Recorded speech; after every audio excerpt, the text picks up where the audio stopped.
Hello everyone, पेनपॉप्स here और काफ़ी दिनों के बाद आपका स्वागत है पोकेमॉन सोल सिल्वर के नज़लॉक के सीरीज़ में। तो इस वीडियो में हम लोग ट्राई करने वाले हैं कि हम जोथो रीजन के सेकंड जिम लीडर यानी कि बग्जी को हरा सके। तो बग्जी को हराने से पहले तो ये है मेरी पोकेमॉन की लेवल्स। मैंने थोड़ी बहुत ऑफलाइन ट्रेनिंग की है। हमारे पास अभी अपना कुलावा है, अपना जियोडूड है, हॉपिप है, टोगेपी है जो कि मैं यूज़ नहीं करने वाला, सिर्फ रखा है पार्टी में, और अपना स्पियारो भी है। तो बग्जी को हराने से पहले थोड़ी बहुत गेम की स्टोरी में कुछ करना पड़ता है। थोड़ी स्टोरी का पार्ट है वो। मतलब इस स्लोपोक वेल में टीम रॉकेट के कुछ 2-3 मेंबर्स स्लोपोक्स को तंग कर रहे होते हैं, तो इसलिए उन्हें पहले हराना पड़ेगा हमें, टीम रॉकेट के मेंबर्स को। तो इसलिए हम अभी इस स्लोपोक वेल में आए हैं। तो देखते हैं। सबसे पहले तो मैं इधर एक इनकाउंटर पकड़ सकता हूँ, मुझे इधर एक पोकेमॉन मिल सकता है क्योंकि जैसा कि मैंने आपको बोला, इधर आते वक्त, इस सिटी में आते वक्त, मतलब अज़ेलिया टाउन है ना शायद इस टाउन का नाम, तो इस टाउन में आते वक्त हमें एक केव लगी थी जिस केव का नाम था यूनियन केव, और उस केव में ज़ुबेट, ऑनिक्स और जियोडूड मिल सकते थे, जिसमें से हमने जियोडूड पहले ही पकड़ रखा था। तो इसलिए डूब क्लॉज की वजह से हमें सिर्फ ज़ुबेट और ऑनिक्स मिल सकते थे। अगर हमें ऑनिक्स मिलता तो फिर थोड़ी बहुत गड़बड़ हो सकती थी, लेकिन गड़बड़ हुई नहीं क्योंकि हमें यूनियन केव में ज़ुबेट मिला था। तो इस केव में जियोडूड, ज़ुबेट और स्लोपोक 3 ही पोकेमॉन मिल सकते हैं, जिसमें से कि ज़ुबेट और जियोडूड दोनों भी हमने पहले पकड़ रखे हैं। तो इसीलिए डूब्स क्लॉज की वजह से वो दोनों भी एलिमिनेट हुए हैं, और हमें इधर 100% गारंटी के साथ हम इधर स्लोपोक पकड़ सकते हैं डूब क्लॉज वाले रूल की वजह से। लेकिन उसका चांस थोड़ा रेयर है, इसलिए हमें थोड़ा टाइम लगेगा उसे इनकाउंटर करने के लिए और पकड़ने के लिए। तो छोड़ो, पहले टीम रॉकेट के मेंबर्स से बैटल कर लेते हैं, स्टोरी थोड़ी बहुत प्रोग्रेस कर लेते हैं, उसके बाद स्लोपोक को पकड़ेंगे। तो ये है हमारी गेम की सबसे पहली टीम रॉकेट के मेंबर के साथ बैटल। गेम के सबसे पहली टीम रॉकेट, जो क्या मालूम क्या बोल रहा हूँ मैं। तो इसके पास है एक लेवल 9 का रेटिटा, जिसको कि हमारा ओनियन हराना तो चाहिए। रेटिटा ने टेल व्हीप यूज़ किया है, जिससे कि कुछ होना तो नहीं चाहिए इतना, सिर्फ डिफेंस फेल हुआ है हमारा। हाँ, हमारा पॉइज़न पाउडर लैंड भी हुआ है। और गाइस, इतने दिनों से वीडियो नहीं आ रही थी क्योंकि मैं थोड़ा बहुत बिज़ी था, लेकिन ये जो वीक आ रहा है अभी, शायद ये वीडियो मंडे को रिलीज़ होगी, तो इस वीक में 3 वीडियोस तो अपलोड करने का ट्राई करने वाला हूँ मैं। तो हाँ, रेटिटा फेंट हुआ, और अगला पोकेमॉन है रेटिटा। टीम रॉकेट गाइस, आपको पता है टीम रॉकेट कैसी काम करती है।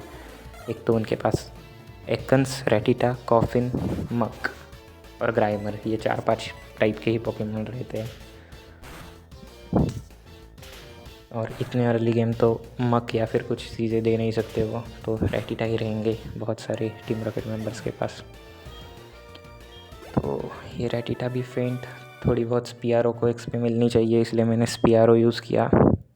वैसे तो बहुत सारे रन्स में, नज़लॉक रन्स में, ये जो जिम बैटल हम करने वाले हैं बग्जी, तो बग्जी हार्ड रहता है काफ़ी सारे नज़लॉक रन्स में, क्योंकि उसके पास एक साइथर रहता है, और साइथर एक काफ़ी ज़्यादा स्केरी पोकेमॉन है इतने अर्ली गेम में, क्योंकि दूसरा ही जिम है और साइथर के बेस स्टैट टोटल 500 होते हैं, तो बहुत ज़्यादा स्केरी है वो। लेकिन हमारा स्टार्टर, हमने फायर टाइप चूज़ किया था सिंडाक्विल, जो कि अभी कुलावा है।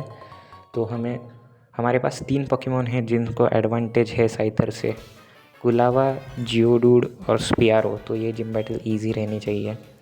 तो ये है एक लड़की, औरत, फीमेल टीम रॉकेट मेंबर। इससे बैटल करते हैं पहले, जिम बैटल की बाद में बात करेंगे। जिम बैटल कर ओह शिट, क्या ही स्प्राइट थी वो, क्या ही ट्रेनर स्प्राइट है वो। Dam, team rocket member looking good. जल्दी से ज़ुबेट को फेंट करना है मुझे, फिर से वो स्प्राइट देखनी है। क्या ही डिज़ाइन है इस गेम में टीम रॉकेट के फीमेल मॉडल की, मतलब फीमेल टीम रॉकेट ग्रैंड का मॉडल। पुराने गेम्स में मतलब ओरिजिनल गोल्ड सिल्वर में ऐसी नहीं थी। ओरिजिनल गेम्स गोल्ड सिल्वर में तो एनीमे में कैसिडी नाम की कैरेक्टर रहती है, उसके जैसी है बुच और कैसिडी। एकांश डाल रही है, जल्दी से एकांश को फेंट करने वाला हूँ मैं। एकांश इजी रहना चाहिए, एकांश भी। थोड़ा बहुत मैं थका हुआ हूँ गाइस, इसलिए थोड़ी एनर्जेटिक कमेंट्री नहीं कर सकता। I hope you understand. लेकिन ये एकांश भी जल्दी से फेंट होने ही वाला है। पॉइजन स्टिंग, पॉइजन नहीं होने चाहिए हम। क्रिटिकल हिट, ओ शिट, उसके ऊपर से पॉइजन भी। शायद अब थोड़ा ट्रिकी हो सकता है मामला, लेकिन हम पोकेमॉन चेंज करने वाले हैं मामला ट्रिकी होने से पहले। तो ये डाला हमने जियोडूड, और शायद से अभी हमारे जियोडूड को मैग्नेट्यूड आता है इस लेवल पे, तो मैग्नेट्यूड से एक हिट होना चाहिए एकन्स। और मैग्नेट्यूड नहीं भी आता तब भी इजी होनी चाहिए बैटल। लेकिन बहुत लकी है ये एकन्स, गेम की आरएनजी एकन्स के हिसाब से काम कर रही है। लगातार 2 बार पॉइजन हुए हैं मेरे पोकेमॉन। मेरे एक नल्ले दोस्त ने मुझे कॉल किया था गाइज, तो उसे इग्नोर करते हैं हम, लीव इट। तो एकन्स बाइड यूज़ कर रहा है, जो कि थोड़ा रिस्की हो सकता है, लेकिन हमारे पास मैग्नीट्यूड है, इसलिए कुछ चिंता करने की ज़रूरत नहीं है। तो अभी आएगी वो सेक्सी सी खतरनाक trainer sprite, HeartGold SoulSilver की Team Rocket grand. Oh shit, बहुत ही ज़्यादा मस्त ट्रेनर स्प्राइट है ये। मेरी फेवरेट पोकेमॉन ट्रेनर स्प्राइट है ये आज तक की। No fucking competition. हाँ, थोड़ा बहुत वियर्ड हो रहा होगा इसमें, छोड़ो उसे। अब हम क्या करते हैं, सबसे पहले एंटीडोट्स यूज़ करते हैं, क्योंकि हमारे 2 पोकेमॉन पॉइजन हुए हैं और पॉइजन पोकेमॉन्स के साथ चलने पे उनको डैमेज मिलता है, तो इसीलिए ये नज़लॉक है। हम पोकेमॉन को फेंट होना अफोर्ड नहीं कर सकते। तो अभी और 2 टीम रॉकेट मेंबर, मतलब ये और इससे अगला जो नीले वाला उधर कोने में ऊपर खड़ा है, वो तो शायद एक टीम रॉकेट एग्जीक्यूटिव रहता है। एग्जीक्यूटिव, ये भी ग्रंट फेंट हुआ। फेंट मतलब हरा दिया मैंने इसे। थोड़ा बहुत हील कर लेते हैं एग्जीक्यूटिव से बैटल करने से पहले, क्योंकि थोड़ा रिस्की हो सकता है सीन। मुझे याद नहीं है इसमें टीम रॉकेट एग्जीक्यूटिव के साथ पास कौन से पोकेमॉन होते हैं, लेकिन शायद एक कॉफिंग रहता है शायद से इसके पास एक। तो पहले तो ये स्लोपोक का जो भी कर रहा हूँ मैं वो कर लेता हूँ। कुछ तो मेल अटैच था स्लोपोक से लेटर। बहुत थका हुआ हूँ गाइस। कुछ भी क्या कमेंट्री करनी है, मुझे कुछ भी नहीं समझ रहा। तो इस एग्जीक्यूटिव से बैटल करते हैं। तो ये हो गई बैटल चालू, और जैसा कि मैंने बोला था, ओ शिट, इसके पास ज़ूबैट है। मुझे लगा था इसके पास कॉफिन होता है, हो सकता है कॉफिन इसका दूसरा पोकेमॉन। और मैं नल्ले के जैसा ज़ूबैट के ऊपर पॉइजन पाउडर यूज़ कर रहा हूँ, और वो वर्क नहीं करेगा, क्योंकि पॉइजन टाइप पोकेमॉन्स के ऊपर पॉइजन पाउडर वर्क ही नहीं करता है। आप एक पॉइजन टाइप पोकेमॉन को पॉइजन नहीं कर सकते। क्या मालूम मैं 2 बार ये गलती क्यों की मैंने, डम्ब। कुछ नहीं, कभी कभी होती है गलतियाँ। 3 बार, शिट, 3 बार सेम गलती की है मैंने। कुछ नहीं, ये गेम प्ले रिकॉर्ड करने के वक्त शायद मैं कुछ नशे में रहूँगा, डम था शायद मैं। हाँ, अभी मुझे थोड़ी बहुत समझ आई है और मैं टैकल यूज़ कर रहा हूँ। लेकिन एक ज़ूबैट इतना ज़्यादा हार्ड नहीं जाना चाहिए था हमें। शेम ऑन मी कि एक ज़ूबैट इतना ज़्यादा टक्कर दे रहा है। और ये भी गलत स्विच है, पुलावा क्यों डाला है मैंने, मुझे जियोडूड डालना चाहिए था। क्या मालूम क्या सोच रहा था मैं। और कॉफिन, जैसा कि मैंने बोला था, 12 लेवल का कॉफिन, ये एक्सप्लोड नहीं हो सकता, इसे एक्सप्लोजन नहीं आता है। नहीं तो नज़लॉक्स में कॉफिन बहुत स्केरी रहते हैं, क्योंकि उन्हें एक्सप्लोजन आता है। लेकिन कॉफिन को, if I am remembering right, coffin को लेवल 18 के आगे या फिर लेवल 18 पर एक्सप्लोजन आता है, तो इसे नहीं आता। और दिस शुड बी ईजी। हमारे अटैक्स मिस हो रहे हैं, क्यों नहीं। ईजी, जीजीज, इजी था, ये काफ़ी ज़्यादा इजी था। तो अभी हमने टीम रॉकेट को हरा दिया है। टीम रॉकेट इस अज़ेलिया टाउन से भाग जाएगी, सारे स्लोपोक्स खुश रहेंगे, उनके ट्रेनर्स भी खुश रहेंगे, लोग भी खुश रहेंगे, और फिर सब अज़ेलिया टाउन पूरा कुशल मंगल हो गया है। तो अभी हम जाके जिम बैटल कर सकते हैं बग्जी के साथ। तो ये है बग्जी का जिम। बग्जी एक बग टाइप पोकेमॉन एक्सपर्ट है, आपको पता ही है। उसके पास एक मेटापॉड, एक ककुना और एक साइथर रहता है, अगर मुझे टीम ठीक से याद है उसकी तो, क्योंकि ओरिजिनल गेम्स में तो वही रहती है उसकी टीम। और इस बंदे से थोड़ी बहुत एडवाइस ले लेते हैं, जो कि हमें सबको पता ही है ये क्या एडवाइस देता है। टाइप एडवांटेजेस और डिसएडवांटेजेस के बारे में सिखाता है ये, लेकिन फिर भी। तो ये इजी सा पज़ल कंप्लीट करते हैं पहले, जो कि इजी होना चाहिए, क्योंकि I am a Pokemon game expert. ये पज़ल मेरे लिए इजी होना चाहिए, क्योंकि इस टाइप के पज़ल्स इजी रहते हैं। हार्ड सिर्फ पोकेमॉन गेम्स में वही पज़ल रहते हैं जिनमें आइस इंक्लूडेड हो, मतलब आइस स्केटिंग के पज़ल्स, या फिर इसके पास कैटरपी है, कैटरपी तो इजी होनी चाहिए, या फिर वो पज़ल्स जैसे कि नहीं, आइस स्केटिंग ही पज़ल्स हार्ड रहते हैं। और आइस स्केटिंग्स को अगर छोड़ के दूसरा कोई पज़ल हार्ड लगता है मुझे, तो वो है पोकेमॉन एमरल्ड का, एमरल्ड रूबी सफ़ायर, मतलब जनरेशन 3 के पोकेमॉन का स्काई पिलर वाला पज़ल। वो पज़ल हार्ड है, वो काफ़ी ज़्यादा हार्ड है। वो आज तक मुझे कभी भी फर्स्ट ट्राई नहीं जमता। तो ये है वीडल। वीडल भी इजी होनी चाहिए। और हाँ, अभी मैंने पहले जैसी मिस्टेक नहीं की है। पहले मैं डम जैसी पॉइज़न टाइप पोकेमॉन के ऊपर पॉइज़न पाउडर यूज़ करने का ट्राई कर रहा था, तो अभी मुझ में वो समझ आई है कि वो नहीं करना चाहिए। लेकिन हम पॉइज़न हो गए हैं, जो कि थोड़ी बहुत गलत चीज़ है, लेकिन कुछ नहीं, इट वॉज़ ईजी, क्योंकि हमारे पास हमारा स्पियारो है। तो जैसा कि आप देख सकते हो एंटीडोट्स कितने ज़्यादा काम आते हैं नज़लॉक में, इसीलिए you should always carry your antidotes while doing a nazlock. तो ये दूसरा जिम ट्रेनर्स काफ़ी ज़्यादा अनोइंग रहते हैं, लेकिन मेरे हिसाब से जोथो रीजन जैसी रीजन में आपको हमेशा सभी जिम ट्रेनर्स से बैटल करनी चाहिए, क्योंकि वो फोकट का एक्सपीरियंस है, फ्री एक्सपी पॉइंट्स है वो, जो कि जोथो में काफ़ी ज़्यादा काम आते हैं, क्योंकि जोथो रीजन में एक्सपी बहुत ज़्यादा कम मिलती है। जब आप एलाइट 4 के इधर पहुंचते हो ना, मतलब मैं जब छोटा था बचपन में, ओरिजिनल गोल्ड सिल्वर खेल रहा था मैं, तब जब मैं सबसे पहली बार एलाइट 4 तक पहुंचा था ना, मतलब वो लैंस वगैरह वाली एलाइट 4 वाली बैटल, तब मेरे पोकेमॉन 40s के अराउंड थे, मतलब सारे 38 के थे। मुझे याद है मेरा एम्फरोस, हेराक्रॉस, क्रोबैट, ग्रेवलर और विपनबेल 38 के थे, और मेरा फरेलिगेटर 40 का था, जो कि काफ़ी ज़्यादा लो लेवल्स है एलाइट 4 के हिसाब से। तो एक्सपी बहुत कम मिलती है जोथो में, तो इसलिए आपको हर एक ट्रेनर से बैटल करनी चाहिए। जिस भी ट्रेनर से आप बैटल कर सकते हो करनी चाहिए।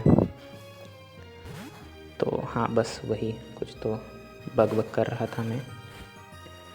टिप थी वो, लेकिन वो सबको पता ही थी वो क्या टिप है, क्योंकि हाँ, उतना पोकेमॉन तो सबको खेलना आता ही है। तो ये है एक बीड्रल, जो कि थोड़ा स्केरी पोकेमॉन हो सकता था अगर हमारे पास हमारा कुलावा नहीं होता तो, लेकिन कुलावा नहीं होता तब भी हमारे पास हमारा जियोडूड है, जो कि कुलावा से ज़्यादा पावरफुल है इस पॉइंट ऑफ गेम में।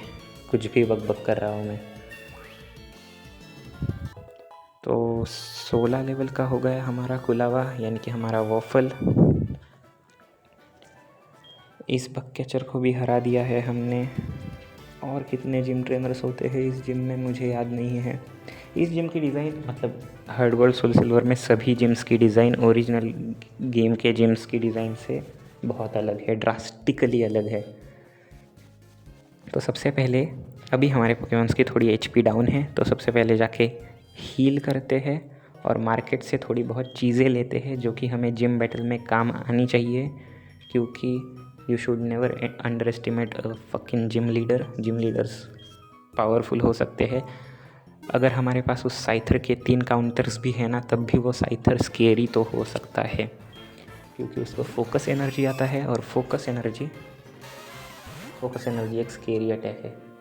क्योंकि फोकस एनर्जी से क्या होता है मालूम है, पोकेमॉन गेम्स में हर मूव का एक सेट डैमेज होता है। अगर ये मूव 20 डैमेज कर रहा है, तो अगर वो क्रिटिकल हिट हुआ तो वो इंटू 2 होगा, मतलब 20 × 2 = 40। और हर एक मूव का क्रिटिकल हिट होने का चांस 1 in 16 है, लेकिन फोकस एनर्जी से वो 1 in 8 पर गिर सकता है। 2 बार फोकस एनर्जी यूज़ करने से वो 1 in 4 पर गिर सकता है। 3 बार फोकस एनर्जी यूज़ करने से वो 1 in 2 पर जा सकता है, जो कि स्केरी है। तो हाँ, क्रिटिकल हिट स्केरी होते हैं, और साइथर तो उससे भी ज़्यादा स्केरी है। तो देखते हैं बग्जी के साथ वाली बैटल कैसे जाती है। मैं अपना ये स्पियारो यूज़ करना चाहूँगा, क्योंकि जियोडूड और गुलावा को काफ़ी ज़्यादा एक्सपी मिली है पूरे जिम में। थोड़ी बहुत स्पियारो को एक्सपी देना चाहूँगा मैं, और इतना ज़्यादा हार्ड नहीं रहना चाहिए वैसे तो, क्योंकि स्पियारो स्ट्रॉन्ग पोकेमॉन है, वो सर्वाइव करना चाहिए साइथर के अगेंस्ट। लेकिन फिर भी थोड़ा रिस्की तो है। 17 लेवल का रहता है साइथर, स्केरी, और मैंने हील भी नहीं किया है किसी को, तो मैं थोड़ी एचपी डाउन हूँ। 37 पे हूँ मैं 41 से। पेक से बहुत कम डैमेज मिल रहा है, इससे बहुत ज़्यादा डैमेज मिलना चाहिए था। Quick attack, shit, priority move, फेंट हो सकते हैं इधर हम। Oh shit shit shit guys, shit shit shit shit shit. वैसे हम इस साइथर को हरा तो सकते हैं, क्योंकि जियोडूड पूरे जिम को एक हिट कर सकता है, एक टैप में हरा सकता है। लेकिन I am really fucking sad guys. ये स्पियारो बच सकता था अगर मैंने इसे यूज़ नहीं किया होता इधर, तो हमारे पास फ्यूचर में जाके एक फियारो हो सकता था। और शायद से ये मेरी ही गलती है, क्योंकि 41 क्विक अटैक का डैमेज 40 होता है। अगर मेरे स्पियारो की हेल्थ फुल रहती ना, तो वो 1 HP पर बचा होता, और फिर मैं उसे स्विच कर सकता था। ये मेरी ही गलती है, शिट। कुछ नहीं होता है, नज़लॉक है, पोकेमॉन्स तो फेंट होते ही है। लेकिन पहला ही पोकेमॉन स्पियारो फेंट हुआ है, वो भी दूसरे ही जिम पे। हमारे नज़लॉक का सबसे पहली डेथ है ये हमारे नज़लॉक की। तो आगे के तो 2 पोकेमॉन इजी रहने चाहिए, मेटाफॉर्ड और ककोना, दोनों भी, क्योंकि साइथर ही हार्ड होता है। सिर्फ इन दोनों पे मुझे यूज़ करना चाहिए था स्पियारो को, अगर मुझे एक्सपी देनी थी उसे तो, क्योंकि ये दोनों इजी थे। साइथर तो स्केरी ही था भाई, साइथर पे यूज़ नहीं करना चाहिए था। कुछ नहीं, we learn from our mistakes, और इससे अगली बार हम ये मिस्टेक कभी भी नहीं करेंगे कि कभी भी एक मेजर बैटल जैसे कि जिम बैटल में कभी भी हम विदाउट हीलिंग आवर पोकेमॉन नहीं जाएंगे। हम हर बैटल से पहले चेक करेंगे कि क्या हमारे पोकेमॉन की एचपी फुल है या नहीं। अगर 1 एचपी भी कम हुई तब भी हम उसे हील करेंगे, क्योंकि 1 एचपी पे भी पोकेमॉन्स बच सकते हैं। तो इट्स सैड, लेकिन we have to move on. अब हमारे पास हमारा स्पियारो नहीं है। Rest in peace Cookie, you will be remembered for ever. तो अब हम अपने कुकी को दफनाते हैं, बरी करना पड़ेगा अब हमें उसे। गुड बाय कुकी, मिलते हैं कभी, अगर मिले तो, मतलब इट्स हैवी गाइस, सही में। तो अभी कुकी को रिप्लेस करना पड़ेगा हमें एक दूसरे फ्लाइंग टाइप पोकेमॉन के साथ, और हमारे पास पीजी और ज़ूबैट है, 2 फ्लाइंग टाइप ऑप्शंस रिप्लेसमेंट के लिए। तो जिसमें से मैं शायद ज़ूबैट को यूज़ करूँगा। शायद से आपको अगले एपिसोड से ज़ूबैट दिखेगा मेरी पार्टी में। इट्स सैड गाइस, सही में। मुझे फियारो यूज़ करना था सही में। कुछ नहीं, होते रहता है। तो ये थोड़ा बहुत अच्छा एपिसोड चालू हुआ था, एकदम फ़नी, लेकिन एंडिंग में आते आते ही एपिसोड थोड़ा बहुत सैड हुआ है। लेकिन कुछ नहीं, मैं पेनपॉप्स आपको मिलता हूँ मेरी अगली वीडियो में, जो कि कुछ क्रेज़ी रह सकती है, या फिर ये नॉर्मल सोल सिल्वर नज़लॉक रह सकता है। लेकिन तब तक आप खुश रहो, खाओ पियो, मस्ती करो, पोकेमॉन गेम्स खेलो। Just be happy. Pen pops out.